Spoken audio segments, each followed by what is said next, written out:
Hi, so recently Alex Honnold, the famous free solo climber, scaled Taipei 101, an incredible feat of bravery and skill.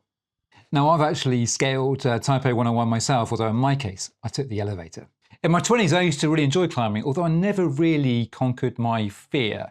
And often on a Saturday afternoon, I'd be halfway up a cliff, knees shaking with fear, wondering what the hell am I doing up a cliff when I could be at home watching ITV World of Sport. But as I was watching Taipei 101, I started to think about Alex Honnold.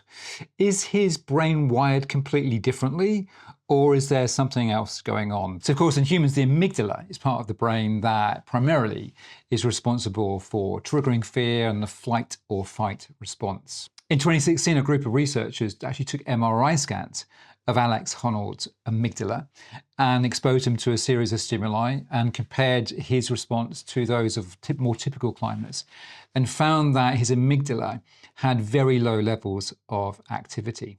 Alex Honnold says that he himself does experience and feel fear, but after prolonged exposure to it, his amygdala and brain no longer process it in the same way that it would if it was you or I. Now, though I've never conquered my fear of climbing, I have conquered some other fears in my life. And when I was a younger man, I used to be so terrified, so anxious about doing presentations in front of people. I would literally not sleep for days before a big presentation. But after pushing myself and doing it repeatedly, often to big audiences, I really conquered that fear. And now I actually look forward to making presentations. Even in the most extreme of circumstances, we can start to condition our brain on how we respond to fear.